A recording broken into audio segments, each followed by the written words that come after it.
Om Swastiastu. Assalamualaikum warahmatullahi wabarakatuh. Shalom, Namo Buddhaya, salam sejahtera untuk kita semua, salam kebajikan, salam harmoni.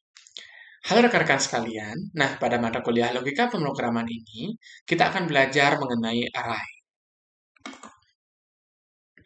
Nah, sebelum itu, perkenalkan, nama saya Iwayan Agus Dimas Anggara dengan NIM 2211021020. Nah, pertama, kita akan belajar mengenai bagaimana konsep array. Array merupakan variabel untuk menyimpan data dengan tipe data yang sama. Nah, di dalam sebuah variabel atau konstanta dengan suatu indeks pada masing-masing elemennya. Array, apabila kita uh, analogikan dalam suatu aplikasi, digunakan untuk menyimpan memori atau dapat sebagai rumah untuk penyimpanan data. Nah, adapun indeks dalam array merupakan ruang untuk menyimpan data dan kemudian didefinisikan menjadi kolom. Nah, contohnya seperti ini. Terdapat kolom 0 sampai dengan kolom 7 atau elemen atau konten dalam array. Nah, baris pertama dari indeks array dimulai dari 0, yaitu dari 0, 1, 2, dan seterusnya. Walaupun bilangan dalam indeks array atau nilai dari indeks array tersebut misalnya 1, 3, 4, 5, tetapi baris pertama dalam indeks array yaitu dimulai dari 0 dan disesuaikan dengan nilai pada indeks tersebut. Misal, terdapat array dengan integer dengan nama variabel angka dengan kolom 8. Nah, dengan baris 8 yaitu 1, 3, 4, 5, 6, 7, 8, dan 2. Nah, sehingga apabila kita cout atau kita tampilkan di layar dengan variabel angka dengan kolom yang kedua, nah, maka mohon maaf dengan baris yang kedua, maka output yang keluar yaitu 4 dikarenakan di sini dimulai dari 0 yaitu 1, 0, 1, dan 2 sehingga output yang keluar yaitu angka 4. Nah, jadi demikian mengenai konsep array. Nah, selanjutnya akan kita bahas mengenai bagaimana praktik array dalam array 1 dimensi, 2 dimensi, dan juga array 3 dimensi atau multidimensi. Rekan-rekan sekalian, yang pertama kita bahas mengenai array 1 dimensi. Nah, pada array 1 dimensi ini, kita kombinasikan dengan logika perulangan atau for.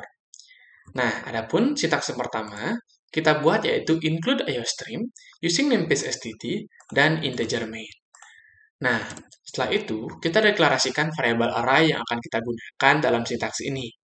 Itu kita menggunakan variabel integer dengan nama variabel yaitu nilai dengan jumlah kolom 8. Adapun yang termuat dalam variabel ini yaitu angka 1, 3, 4, 5, 6, 7, 8, dan 2. Nah, setelah itu, kita tuliskan sintaks for yang kita gunakan dalam array ini. Yaitu for dengan integer i, titik koma i lebih kecil dari 8, i plus plus. Nah, dengan men-cout ada yang kita tampilkan dalam layar, yaitu nilai ke, kita panggil variabel i yang kita gunakan dalam for ini. Nah, selanjutnya, titik 2, dengan kita panggil variabel nilai dalam integer yang telah kita deklarasikan sebelumnya.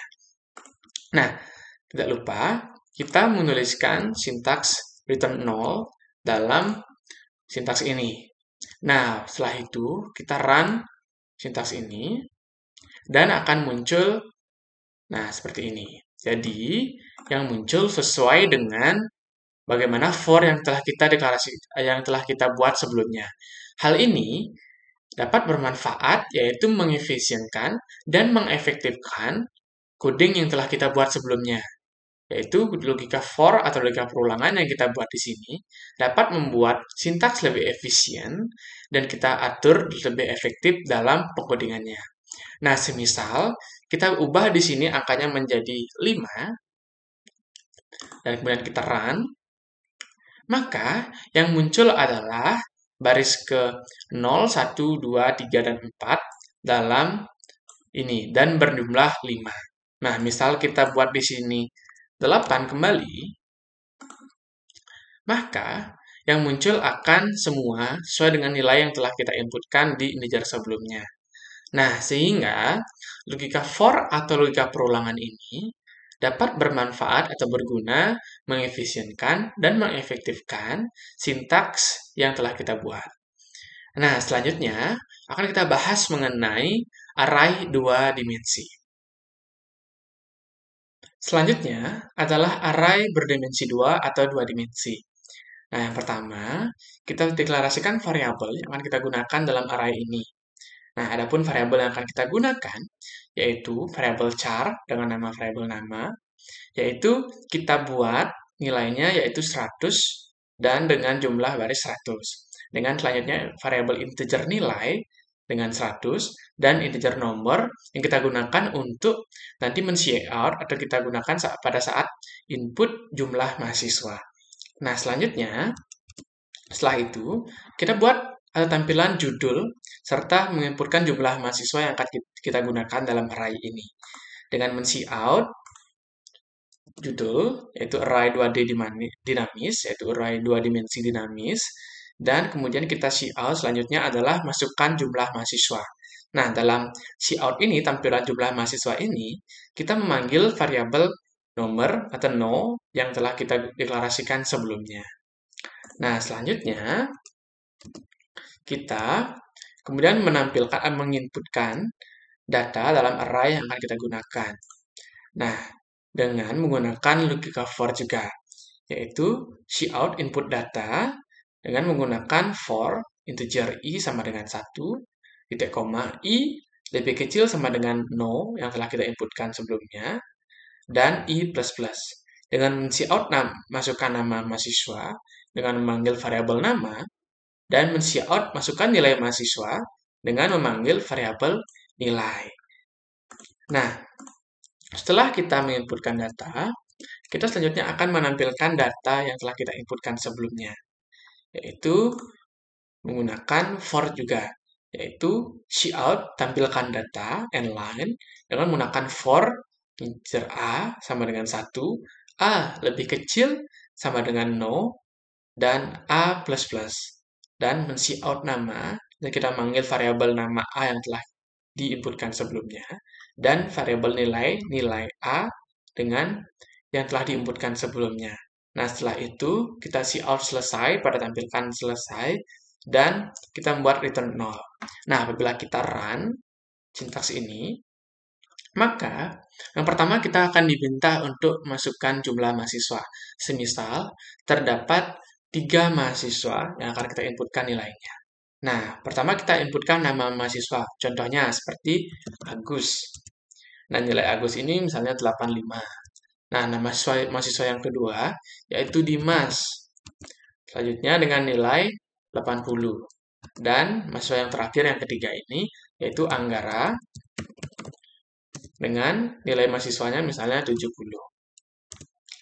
Nah, setelah kita inputkan yang ketiga ini sesuai dengan jumlah mahasiswa yang kita inputkan sebelumnya, akan langsung ditampilkan data yang telah kita inputkan sebelumnya, yaitu Agus nilainya 85, kemudian Dimas 80, Anggara 70. Nah, hal ini dapat kita sesuaikan dalam input sebelumnya. Misalnya terdapat mahasiswa 8, maka kita inputkan nilai 8 pada saat masukkan jumlah mahasiswa. Nah, demikianlah array 2 dimensi ini. Jadi, pada array 2 dimensi ini, terdapat 2 tingkatan data yang dapat kita inputkan, yaitu contohnya seperti nama mahasiswa dan nilai mahasiswa. Nah, selanjutnya akan kita bahas mengenai array 3 dimensi. Yang terakhir, yaitu array berdimensi 3 atau multidimensi. Nah, array ini digunakan untuk mengelola data atau nilai yang memiliki 3 sisi atau lebih. Nah, yang pertama, kita deklarasikan variabel integer array, dan variabel lainnya yang akan kita gunakan dalam sintaks ini. Nah, yaitu variabel integer angka dengan subscript pertama 2, jumlah ukuran kedua yaitu 3, dan jumlah ukuran ketiga yaitu 4. Nah, selanjutnya, kita deklarasikan variabel untuk indeks perulangan atau logika for yang akan kita gunakan saat sintaks ini. Nah, selanjutnya, kita tampilkan judul serta untuk menginputkan nilai array yang dalam sintaks ini. Dengan cout, yaitu judulnya, contoh array 3 dimensi, dan kita men-cout elemen-elemen array angka yang akan kita inputkan menggunakan logika for, yaitu for i sama dengan 0, titik koma i lebih kecil dari 2, i plus plus. Dan for yang kedua, yaitu j sama dengan 0, j lebih kecil dari 3, dan j plus plus. Dan for yang ketiga, yaitu k sama dengan 0, k lebih kecil dari 4, dan k plus plus. Nah, jadi for yang kita gunakan dalam 3 dimensi array ini, yaitu for nested atau nested loop for. Nah, dengan men-cout angka indeks sesuai dengan i, j, dan k yang telah kita buat dalam for sebelumnya, dan kita men-in variabel angka yang telah kita deklarasikan sebelumnya. Nah, setelah kita menginputkan elemen pada array, kita akan menampilkan elemen-elemen tersebut. Dengan men-cout, tampilkan nilai elemen array, yaitu menggunakan for, yaitu for nested atau nested loop. Ya, dengan for i sama dengan 0, titik koma i lebih kecil dari 2, i plus plus, for j sama dengan 0, j lebih kecil dari 3, j plus plus, dan for k sama dengan 0, k lebih kecil dari 4, k plus plus. Dengan cout angka indeks ke i, j, dan k, dan l yang telah kita inputkan sebelumnya, dan memanggil variabel angka i, j, dan k, dan l, dan kemudian n-line. Nah, kemudian kita run sintaks yang telah kita buat dalam array 3 dimensi ini, dan output yang terbuat yaitu masukkan elemen-elemen array angka, dan kita menginputkan angka indeks sesuai dengan program yang telah dibuat sebelumnya. Nah, dimulai dari 000. Nah, kita buat secara acak, yaitu seperti ini.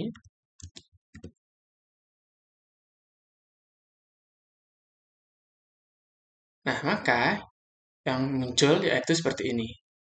Akan sesuai dengan yang kita inputkan sebelumnya dalam indeks-indeks angka array ini. Demikianlah pembahasan mengenai konsep array 1 dimensi, 2 dimensi, dan 3 dimensi atau multidimensi. Saya mohon maaf apabila terdapat kesalahan dan hal-hal yang kurang berkenan di hati rekan-rekan sekalian. Akhir kata, saya tutup dengan Parama Santi. Om Santi Santi Santi Om. Wassalamualaikum warahmatullahi wabarakatuh. Shalom, namo buddhaya, salam sejahtera untuk kita semua, salam kebajikan, salam harmoni. Terima kasih.